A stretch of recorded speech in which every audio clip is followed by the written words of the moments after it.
அன்னைக்கு தேதி ஜனவரி 27, 2005. பாலக்காடு கேரளால சிவராஜ்ன்ற ஒருத்தர் தன்னோட வயலுக்கு போறதுக்காக காலையில கிளம்பி போய்கிட்டு இருக்காரு. வீட்டை விட்டு கிளம்பி வரும்பொழுது சிவராஜ் தன்னோட பழைய நண்பரை பாக்குறாரு. அவர் தான் சுதாகரன். அவருக்கு வயசு 56. இவங்க 2 பேரும் கொஞ்ச நேரம் பேசிட்டு சிவராஜ் தன்னோட வேலையை பாக்குறதுக்காக தன்னோட விவசாய நிலத்துக்கு போயிட்டாரு. கொஞ்சம் தன்னோட வேலையை முடிச்ச உடனே திரும்பவும் அவர் வீட்டுக்கு சாப்பிட்றதுக்காக ஒரு 9:45 மணி அளவில் அவர் வீடு திரும்பி இருக்காரு. வீடு திரும்பி வரும்பொழுது அவர் பார்த்த காட்சி அவரை அதிர்ச்சி ஆக்கியிருக்கு. அது என்ன காட்சினா, தான் கொஞ்ச நேரத்துக்கு முன்னாடி பேசிக்கிட்டு இருந்த சுதாகரும் அவங்களோட அம்மாவும் அவங்க வீட்டு முன்னாடியே ரத்த வெள்ளத்துல செத்து கிடக்குறாங்க. அதிர்ச்சியான சிவராஜ் அவர் வீட்டுக்கு உடனே ஓடி போய் போலீஸ்க்கு ஃபோன் பண்றாரு. சிவராஜுக்கு இந்த கொலையை யாரு பண்ணாங்கன்னு நல்லா தெரியும். இன்னைக்கு நம்ம பார்க்க போறது கேரளா பாலக்காடுல நடந்த செந்தாமரா இரட்டை கொலை வழக்க பத்தி தான். வாங்க வீடியோக்குள்ள போலாம். செந்தாமரா இவருக்கு வயது 54. இவர் பாலக்காடுல நென்மராங்கிற இடத்துல வசித்து வந்தாரு. இவர் ஜனவரி 27, 2025 சுதாகரன் அவங்க அம்மா லக்ஷ்மி இவங்க 2 பேரையும் ஒரே நாள்ல துடிக்க வெட்டி கொன்னாரு. இதுக்கு காரணம் என்னன்னு நம்ம இப்ப பார்க்கலாம். செந்தாமராக்கு இது முதல் கொலை கிடையாது. ஏற்கனவே சஜிதா அப்படிங்கிற சுதாகரனோட முதல் மனைவிய செந்தாமரா கொன்னு இருக்காரு 2019. இந்த கொலைகளை செஞ்சதுக்காக செந்தாமரா இப்ப வரைக்கும் கொஞ்சம் கூட வருத்தமே படல. இவர் ஒரு சைக்கோ கில்லர் தான் நென்மரால வாழ்ற மக்கள் எல்லாம் சொல்லிக்கிட்டு இருக்காங்க. இந்த கொலைக்கான காரணத்தை பார்ப்போம். செந்தாமரா யாருன்னு பாத்தீங்கன்னா சுதாகரன் வீட்டு பக்கத்து வீட்டுக்காரன் தான்.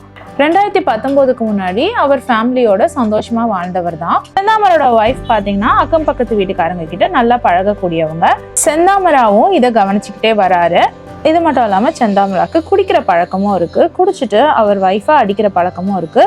இதனால செந்தாமரா மனைவி நிறைய தடவை அவங்க புருஷனை பத்தி அக்கம் பக்கத்து வீட்டுக்காரங்க கிட்ட தப்பாவும் பேசியிருக்காங்க. பாதுகாப்பு கருதி பக்கத்து வீட்டுக்காரங்க வீட்லயும் போயிட்டு தங்கிலாம் இருந்திருக்காங்க. இந்த விஷயம் பாத்தீங்கன்னா செந்தாமராக்கு சுத்தமா பிடிக்கல.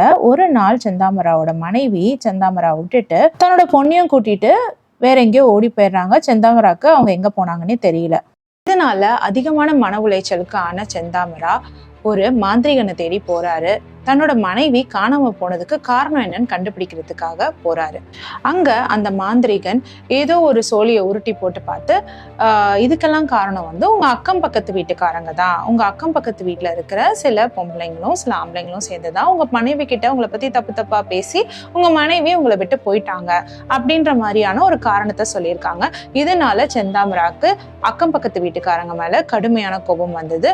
அதுலயும் முக்கியமா இந்த மாந்திரிகன் சொல்லியிருக்காரு, உங்க வீட்டு பக்கத்துல நீளமான முடி வைத்த ஒரு பெண் இதுக்கு முக்கியமான காரணம் அப்படின்ற மாதிரி சொல்லியிருக்காங்க.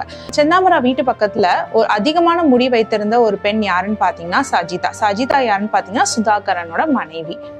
எதுக்கு காரணம்? சுதாகரனோட மனைவியான சஜிதா தான் அப்படிங்கிற முடிவுக்கு கண்மூடித்தனமா செந்தாமரா வராரு. 2019 இதுக்காக சஜிதாவை கொல்லணும்னு செந்தாமரா திட்டமிடுறாரு.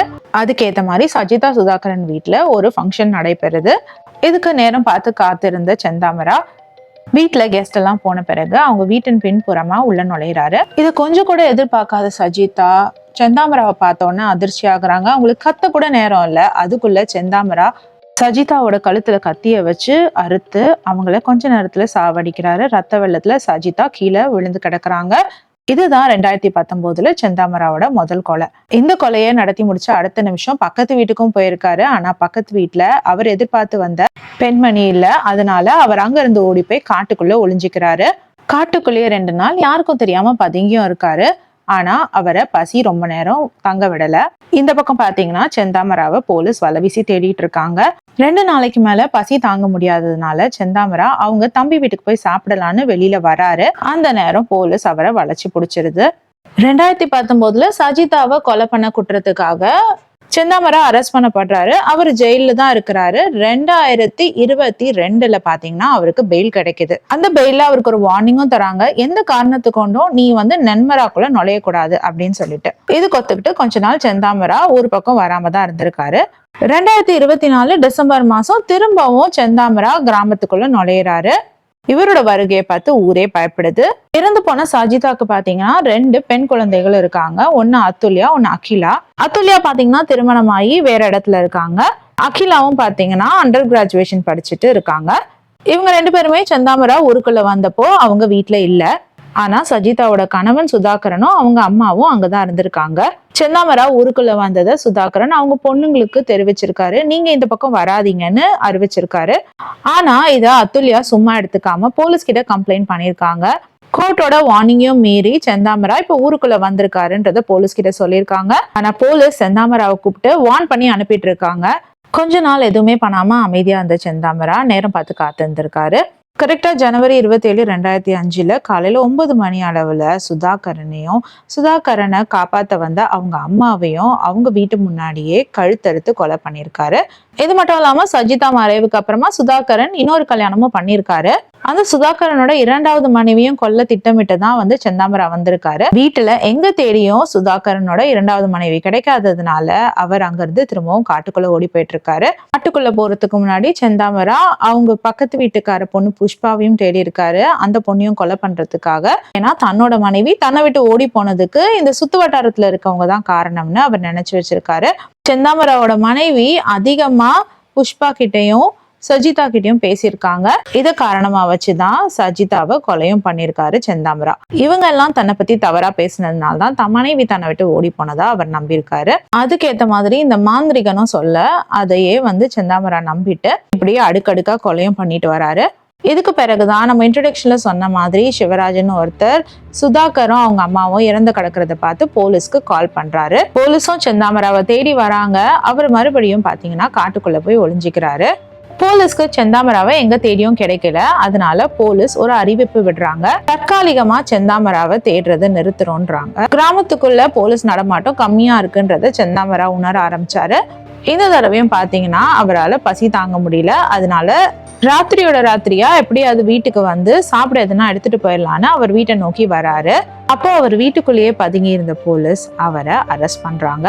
2019 சஜிதாவை கொலை பண்ணிட்டு காட்டுக்குள்ள தலைமறைவா இருந்த செந்தாமரா சாப்பிட வந்தப்போதான் அரெஸ்ட் பண்ணாங்க. அதே மாதிரிதான் சுதாகரனை கொண்டுட்டு காட்டுக்குள்ள ஒளிஞ்சிருந்து பசி தாங்காம வீட்டுக்கு ஏதாவது எடுக்கலான்னு வந்தவரை திரும்பவும் போலீஸ் அரெஸ்ட் பண்ணிட்டாங்க. இப்போ இதுல அதிகமா பாதிக்கப்பட்டது யாருன்னு பாத்தீங்கன்னா சுதாகரனோட 2 பொண்ணுங்க தான், அதுல்யாவும் அகிலாவும்.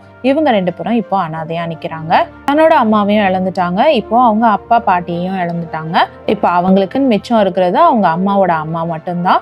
அதுல்யாவும் அகிலாவும் போலீஸ் கிட்ட ஏற்கனவே கம்ப்ளைண்ட் பண்ணிருக்காங்க. செந்தாமரா ஊருக்குள்ள நுழைஞ்ச உடனே கம்ப்ளைண்ட் பண்ணிருக்காங்க. ஆனா இந்த விஷயத்த ரொம்ப சீரியஸா எடுத்துக்காத போலீஸ் செந்தாமராவை எச்சரிக்கை மட்டும் பண்ணி விட்டுருக்காங்க. அவங்க வீட்டு பக்கம் போக கூடாது, அவங்களுக்கு எதுவும் செய்யக்கூடாதுன்னு சொல்லிட்டு. ஆனா செந்தாமரா 2 மாசமா ஆறாமர அவங்க வீட்டு பக்கத்திலேயே உட்கார்ந்து திட்டம் போட்டு சுதாகரனையும் லக்ஷ்மியையும் கொலை பண்ணிருக்காரு.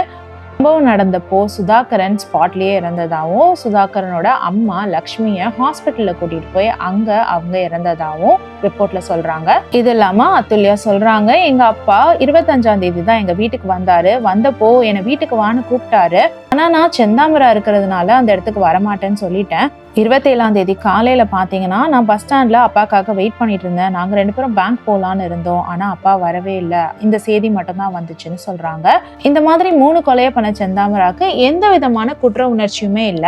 இன்னும் செந்தாமரா பிரஸ்க்கு கொடுத்த பேட்டியில பாத்தீங்கன்னா, நான் என் குடும்பம் இல்லாம பட்ட வேதனையை இந்த அக்கம் பக்கத்துல இருக்கவங்களும் அனுபவிக்கணும். என் பொண்ணு எனக்கு ரொம்ப பிடிக்கும். 2010 நான் அவளுக்காக தான் வீடு கட்டினேன். அந்த வீட்டுல அவங்க கொஞ்ச நாள் கூட இருக்கல. என்ன ஆனாலும் என் வீட்டை மட்டும் என்னோட பொண்ணு பேர்ல எழுதி வச்சிருங்க அப்படிங்கிற மாதிரி கேட்கிறாரு செந்தாமரா. ஆனா போலீஸ் இன்வெஸ்டிகேஷன்ல தெரிய வந்திருக்கிறது என்னன்னா, இவர் குடும்பம் பிரிஞ்சு போனதுக்கும் அக்கம் பக்கத்து வீட்டுக்காரங்களுக்கும் ஒரு சம்பந்தமும் இல்ல. அது இல்லாம செந்தாமராக்கு நிறைய மூட நம்பிக்கைகள் இருக்கு. தான் குடும்பம் பிரிஞ்சதுக்கு பக்கத்து வீட்டுக்காரம்மா சஜிதா வச்ச சூனியம் தான் காரணம்னு நம்பிதான் சஜிதாவை கொலை பண்ணியிருக்காரு. சஜிதாவை கொலை பண்ணியும் ஐ விட்னஸா இருக்கிற சுதாகரனையும் கொலை பண்ணணுன்றதுக்காக தான் சுதாகரனை கொல்லும் போது அவங்க அம்மா பார்த்ததுனால அவங்க அம்மாவையும் கொலை பண்ணதா இவர் சொல்லியிருக்காரு. அது மட்டும் இல்லாம செந்தாமராவோட கொலை லிஸ்ட் ரொம்ப பெருசா போயிட்டே இருக்கு. இன்னும் சில பேரை கொல்லணும்னு அவர் சொல்லிக்கிட்டு இருக்காரு. நென்மரா மக்கள் எல்லாமே ரொம்ப கொதிச்சு போயிருக்காங்க. ஏன் இந்த மாதிரி ஆளுக்கு பெயில் எல்லாம் கொடுத்து வெளியில அனுப்புறீங்க, எங்க உயிருக்கெல்லாம் பாதுகாப்பு இல்லையேன்னு போராட்டம் நடத்திட்டு இருக்காங்க. இப்போதைக்கு செந்தாமராவை அரெஸ்ட் பண்ணி போலீஸ் கஸ்டடியில வச்சிருக்காங்க. இந்த வழக்கு என்ன ஆக போகுதுன்னு பொறுத்திருந்து தான் பார்க்கணும். சுதாகரனோட 2 பெண்களான அதுல்யாவும் அகிலாவும் செந்தாமராவை நீங்க திரும்பவும் வெளியில விட்டீங்கன்னா அவன் வெளியில கண்டிப்பா எங்களை கொன்னுடுவான் அதனால அவனுக்கு தயவு செஞ்சு கேபிட்டல் பனிஷ்மெண்ட் ஏதாவது கொடுங்க அப்படின்ற மாதிரி கேட்டுட்டு இருக்காங்க. அதுல்யா அகிலா செந்தாமரா ஊருக்குள்ள வந்தப்போ போலீஸ் கிட்ட கம்ப்ளைண்ட் பண்ணி அந்த கம்ப்ளைண்ட்டை சீரியஸா எடுக்காத போலீஸையும் சஸ்பெண்ட் பண்ணியிருக்காங்க. என்ன பண்ணி என்ன பிரயோஜனம்? நேரத்துக்கு ஆக்ஷன் எடுத்திருந்தாங்கன்னா இன்னைக்கு 2 உயிர் தப்பிச்சிருக்கும். இந்த வழக்கை பத்தி நீங்க என்ன நினைக்கிறீங்க? நம்ம பக்கத்து ஸ்டேட் கேரளால தான் இந்த மாதிரி விதவிதமான கேஸுங்கெல்லாம் நடக்குது. இந்த மாதிரியான மக்கள் நம்ம கூடவே தான் வாழ்ந்துகிட்டு இருக்காங்க. நம்ம எப்பவுமே கேர்ஃபுல்லா இருக்க வேண்டியது அவசியம். இந்த கேஸ் பத்தி உங்களோட கருத்துக்கள் என்னன்னு சொல்லிட்டு பதிவிடுங்க. இவருக்கு எந்த மாதிரியான தண்டனை கொடுத்தா அந்த குடும்பத்துக்கு எந்த விதமான பாதிப்பும் இல்லாம இருக்கும்ன்றதையும் கமெண்ட்ல சொல்லுங்க. இந்த மாதிரியான விஷயம் எங்கேயோ நடக்கலங்க, நம்மளோட பக்கத்து ஸ்டேட்லயே தான் நடக்குது. இன்னும் சொல்ல போனா நம்ம ஊர்லயும் இந்த மாதிரியான நிறைய விஷயங்கள் நடந்துகிட்டு தான் இருக்கு. அதனால எப்பவுமே பாதுகாப்பா இருக்கிறது அவசியம். இந்த மாதிரியான ரியல் லைஃப் ஸ்டோரிஸும் அந்த கேஸோட ஃபுல் எக்ஸ்பிளனேஷனும் உங்களுக்கு தெரியணும்னா எங்க சேனலை சப்ஸ்கிரைப் பண்ணிக்கோங்க. வேற ஒரு வீடியோல திரும்பவும் மீட் பண்ணலாம். பாய்.